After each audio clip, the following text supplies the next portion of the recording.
KVR News 9. CM Revanth రెడ్డిపై bureaus working president KTR సంచలన వ్యాఖ్యలు చేశారు. రేవంత్ రెడ్డి కేసీఆర్ వెంట్రుకను కూడా పీకలేడు అని కేటీఆర్ తీవ్రంగా విమర్శించారు. బీఆర్కే భవన్ వద్ద కేటీఆర్ మీడియాతో మాట్లాడారు.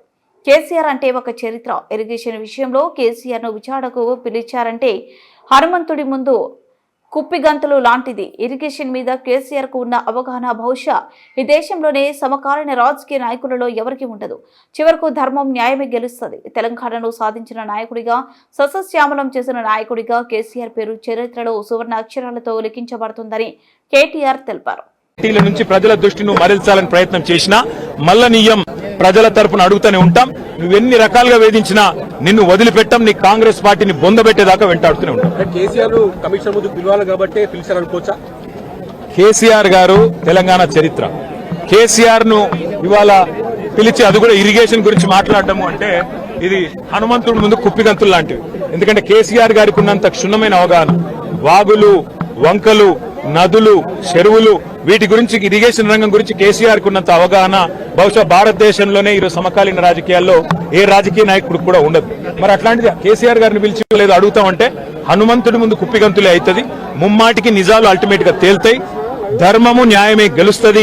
అల్టిమేట్ గా కేసీఆర్ గారి పేరు చరిత్రలో సువర్ణాక్షరాలతో తెలంగాణను సాధించిన నాయకుడిగా, తెలంగాణను సస్యశ్యామలం చేసిన నాయకుడిగా చరిత్రలో సువర్ణాక్షరాలతో లిఖించబడుతుంది.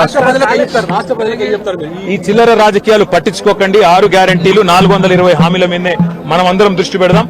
ఖచ్చితంగా రేవంత్ రెడ్డిని, కాంగ్రెస్ పార్టీని తొందరలోనే ఈ చిల్లర రాజకీయాలు అన్ని ముగిసిన తర్వాత ప్రజాక్షేత్రంలో బట్టలిప్పి నించోబెట్టే విధంగా కార్యాచరణ ఉంటది. దానికి మీ మద్దతు పలకాలని రాష్ట్ర ప్రజలకు. రేవంత్ రెడ్డి అనే ఒక చిల్లర నాయకుడు, ఒక చిల్లర వ్యక్తికి కేబినెట్ అంటే అర్థం కాదు, కేబినెట్ ఎట్లా పనిచేస్తుందో అర్థం కాదు. ఎందుకంటే ఆయన ఆలోచనలు వేరు, ఆయన ఎజెండా వేరు. ఆయనకు రాష్ట్ర ప్రయోజనాల కంటే, రైతుల ప్రయోజనాల కంటే రాజకీయ ప్రయోజనాలు, రాక్షస ఆనందము, పైశాచిక ఆనందం ఆయనకు ముఖ్యం. ఆయన చిల్లర పని చేసి బ్యాగులు మోసి జైల్లో పడ్డాడు కాబట్టి మా వాళ్ళని కూడా కొంతమంది జైల్లో పెట్టాలనేది ఆయన వికృతమైన ఆలోచన తప్ప ఇంకోటి కానే కాదు. నేను చెప్పేదల్లా ఒకటే, అబద్ధం నిజం నిలకడ మీదనే తెలుస్తుంది. నిజం కడప దాటే లోపల అబద్ధం అంగిలాగేసుకుని ఊరంతా తిరిగి వస్తుంది అన్నట్టు కొన్ని రోజులు కాళేశ్వరం అని, కొన్ని రోజులు ఫోన్ ట్యాపింగ్ అని, కొన్ని రోజులు ఫార్ములా ఈ అని ఏదైతే డ్రామాలు రేవంత్ రెడ్డి ఆడుతా ఉన్నాడో, ఆయన ప్రభుత్వం ఆడుతా ఉందో, ఇవన్నీ కూడా కేవలం ప్రజల దృష్టి మరల్చడానికి చేస్తున్న చిల్లర ప్రయత్నం. 420 హామీలు, 6 గ్యారంటీలు అమలు చేయలేని ముఖ్యమంత్రి, చివరికి మంత్రివర్గ విస్తరణ చేయలేని ముఖ్యమంత్రి, చివరికి మంత్రివర్గ విస్తరణ చేసిన పోర్ట్ఫోలియోలు కూడా కేటాయించుకోలేని ఒక అసమర్థ ఫెయిల్యూర్ చీఫ్ మినిస్టర్. ఆయన ఫెయిల్యూర్ ని కప్పిపుచ్చుకోవడానికి చిల్లర ప్రయత్నాలు చేస్తున్నాడు. అంతకంటే చేసేదేం లేదు. కేసీఆర్ గారితో ఇరిగేషన్ గురించి మాట్లాడడం అంటే హనుమంతుడి ముందు కుప్పిగంతులాగా ఉంటుంది. ఎందుకంటే కేసీఆర్ గారికి సమకాలీన రాజకీయాల్లో భారతదేశంలో ఆయనకున్నంత క్షుణ్ణమైన అవగాహన, నదులు, వాగులు, వంకలు, చెరువులు ఏం చేయొచ్చు అనేది, ఏం చేసి చూపెట్టిందో కూడా కేసీఆర్ నాయకత్వం తెలంగాణ ప్రజల ముందే ఉంది. బ్రహ్మాండంగా తెలంగాణను 1,00,00,000 ఎకరాల మాగాణం చేసి వరిధాన్యం ఉత్పత్తిలో పంజాబ్ ను, హర్యానాను దాటిపోయి తెలంగాణ అనే కరువు పాలిత ప్రాంతాన్ని ఇవాళ భారతదేశంలో అగ్రభాగాన్ని నిలబెట్టినందుకు కేసీఆర్ గారికి నోటీసులు ఇస్తారా? లేదా ప్రపంచంలోనే అతిపెద్ద లిఫ్ట్ ఇరిగేషన్ ప్రాజెక్టును 4 ఏళ్లలో ప్రజాస్వామ్య భారతదేశంలో కట్టినందుకు మీరు నోటీసులు ఇస్తారా? దేనికి ఇస్తారు కేసీఆర్ కు నోటీసులు? అన్ని చర్చలు కూడా ఇవాళ కమిషన్ ముందు జరుగుతాయి. ఎన్ని ప్రశ్నలు అడిగినా వాటికి సమాధానాలు సమర్థవంతంగా మేము చెప్తాము. ఇప్పటికే హరీష్ రావు గారి ప్రజెంటేషన్ తోనే కాంగ్రెస్, బీజేపీ నాయకులు ఫ్యూజులు ఎగిరిపోయినాయి. ప్రజలకు కూడా మొత్తం వాస్తవాలు అర్థమైపోయినాయి. వాడు కొత్తగా చెప్పడానికి గానీ మరి అడగడానికి గానీ వాస్తవంగా ఏం లేదు. కానీ సాంకేతికంగా పిలవాలి కాబట్టి పిలిచడం నేను అనుకుంటాను. రేవంత్ రెడ్డి వాళ్ళ మామ దగ్గర కూర్చుంటే మంచిది. పిల్లనిచ్చిన మామ దగ్గర రేవంత్ రెడ్డి 5 నిమిషాలు కూర్చొని బుద్ధి జ్ఞానం తెచ్చుకుంటే మంచిది.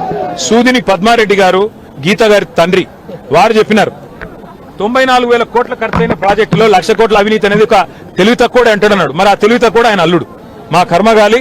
ఆ తెలివి తక్కువ ఇలా రాష్ట్రానికి ముఖ్యమంత్రి.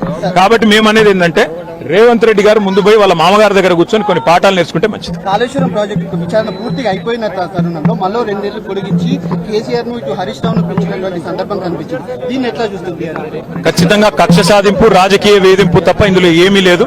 నిజం నిలకడ మీద తేలుతుంది. ముమ్మాటికి అల్టిమేట్ గా ప్రజాక్షేత్రంలో, న్యాయస్థానాల్లో ఎక్కడెక్కడైతే ఇవాళ ఈ విచారణను, ఈ వేధింపులను ప్రజలు గమనిస్తున్నారో, 1,00,00,000 ఎకరాల మాగాణం చేసి పంజాబ్ ను, హర్యానాను దాటే విధంగా తెలంగాణలో వ్యవసాయ ఉత్పత్తి పెంచిన కేసీఆర్ గారి మీద వేధింపుకు పాల్పడితే తప్పకుండా ప్రజాక్షేత్రంలో ప్రజలు బుద్ధి చెప్తారు. చివరిగా ప్రశ్న సార్, ఏడాదిన్నర కాలంగా ఒక ప్రాజెక్టు డిపిఆర్ గానీ కనీసం శంకుస్థాపన గానీ ఒక ఇటుక పెట్టి కట్టే దాఖలాలు లేవు. ఎట్లా చూస్తారు కాంగ్రెస్ పార్టీ? ఎట్లా చూసేదేముంది, ఇటు కూలగొట్టడానికి వచ్చింది తప్ప కట్టనికి రాలేదు.